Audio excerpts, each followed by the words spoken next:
तेलंगाना के गोशामहल से बीजेपी के एमएलए राजा सिंह ने हाल ही में पार्टी से इस्तीफा दे दिया है। उन्होंने ये कदम उस वक्त उठाया जब इन्हें बीजेपी तेलंगाना रियासती सदर के ओहदे के लिए नामजदगी दाखिल करने की इजाज़त नहीं दी गई।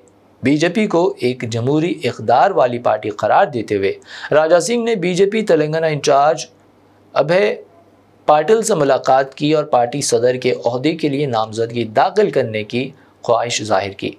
अभय पाटिल ने भी मुस्बित रद्द-ए-अमल देते हुए बताया कि इंतखाबी ज़ाब्ते के तहत वो अपना पर्चा नामजदगी दाखिल कर सकते हैं।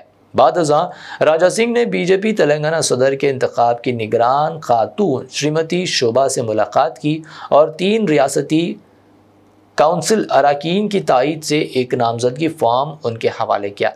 इस पर श्रीमती शोभा ने ज़ाब्ता इंतखाबात के मुताबिक वजाहत की कि नामजदगी के लिए कम अज़ कम 10 काउंसिल अरकान के दस्तखत ज़रूरी है।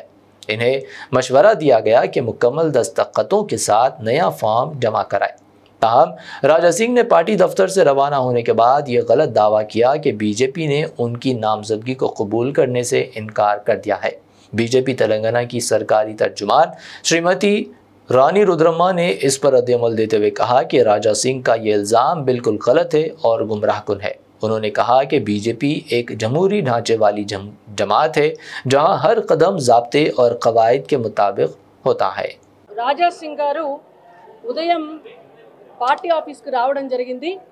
రాష్ట్ర అధ్యక్ష ఎన్నికలకు నామినేషన్లు స్వీకరిస్తున్న సందర్భంగా వారు వచ్చి ఇక్కడ ఈ ఎన్నికల అధికారి ఎవరైతే ఉన్నారో శ్రీమతి శోభా కరందాజ్లే గారికి నామినేషన్ పత్రాన్ని ఇవ్వడం కొరకు వారు రావడం జరిగింది।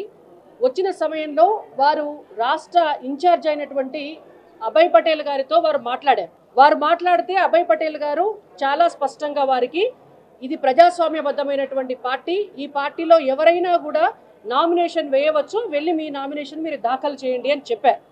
చెప్పిన తర్వాత వారు నామినేషన్ పత్రాన్ని తీసుకున్నారు। తీసుకొని శోభా కరందాజ్లే గారి దగ్గరికి వెళ్ళి వారి ఫామ్ ని సమర్పించారు। సమర్పించే క్రమంలో ఏ నామినేషన్ పత్రమైనా కూడా ఎన్నికల నిబంధన ప్రకారం 10 మంది రాష్ట్ర కౌన్సిల్ సభ్యుల మద్దతుతోటి వారి సంతకాలతోటి నామినేషన్ పత్రం ఇస్తే మాత్రమే ఆ నామినేషన్ పత్రం అనేటువంటిది చెల్లుబాటు అవుతుంది। అయితే శోభా కరందాజ్లే గారు చాలా స్పష్టంగా చెప్పినారు, 10 మంది సభ్యులు లేని పక్షంలో మీ నామినేషన్ పత్రం చెల్లుబాటు కాదు, మీరు 10 మంది సభ్యులతోటి సంతకాలు చేయించి నామినేషన్ని ఫైల్ చేయండి అని చెప్పారు। చెప్తే వారు బయటకు వచ్చి సంతకం చేయడానికి 10 మంది సభ్యులు లేకపోవడంతో వారు ఉల్టా పార్టీని బదనాం చేసుకుంటా అబద్ధాలు చెప్పుకుంటా పార్టీ వారికి నామినేషన్ వేసేటటువంటి అవకాశం లేదని చెప్పి అబాండాలు వేయడం జరుగుతోంది। ఇది ఇవాళ జరిగినటువంటి వాస్తవమైనటువంటి పరిస్థితి। వారు కిషన్ రెడ్డి గారికి వారి రాజీనామా పత్రాన్ని సమర్పించారు। వారి రాజీనామా పత్రాన్ని కిషన్ రెడ్డి గారికి ఇవ్వడం చేత కిషన్ రెడ్డి గారు జాతీయ అధ్యక్షుల వారికి వారి రాజీనామా పత్రాన్ని పంపిస్తున్నారు। ఎందుకంటే వారు ఎమ్మెల్యే కాబట్టి వారి రాజీనామా పత్రాన్ని జాతీయ అధ్యక్షులు అంగీకరించవలసి ఉంటుంది, వారు అక్కడికి పంపించడం జరుగుతుంది। ఒకవేళ నిజంగానే రాజా సింగ్ గారికి రాజీనామా చేయాలి వారి ఎమ్మెల్యే పదవికి అని ఉంటే వారు డైరెక్ట్ గా వారి రాజీనామా పత్రాన్ని స్పీకర్ కి సమర్పించుకోవచ్చు। వారి క్రమశిక్షణ రాహిత్యం అనేటువంటిది పరాకాష్ఠకు చేరిందనేది భారతీయ జనతా పార్టీ రాష్ట్ర పార్టీ అభిప్రాయం। గతంలో కూడా అనేక సార్లు వారు క్రమశిక్షణతో ఉండకపోవడం వల్ల వారు సస్పెండ్ అవ్వడం జరిగింది। అయినా పార్టీ మళ్ళీ వారికి అనేక అవకాశాలు ఇవ్వడం జరిగింది, కానీ ఈసారి వారే స్వయంగా రాజీనామా చేసి వెళ్లారు। ఇవి ఇవాళ జరిగినటువంటి వాస్తవం। Welcome to Hidayah Islamic International School, where education meets excellence, a world-class learning environment designed to inspire young minds. Every morning begins with warmth, respect and a welcoming atmosphere. Spacious, well-equipped classrooms foster creativity and interactive learning. Experienced teachers engage students, encouraging curiosity and active participation.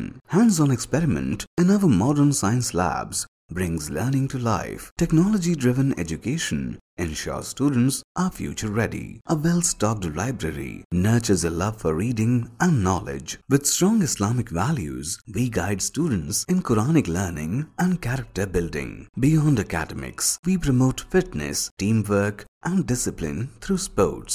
Join Hidayah Islamic International School at Mehdipatnam, Santosh Nagar, Bahadurpura, Sun City, Toli Chowki, and Aramghar. Your child's bright future begins here.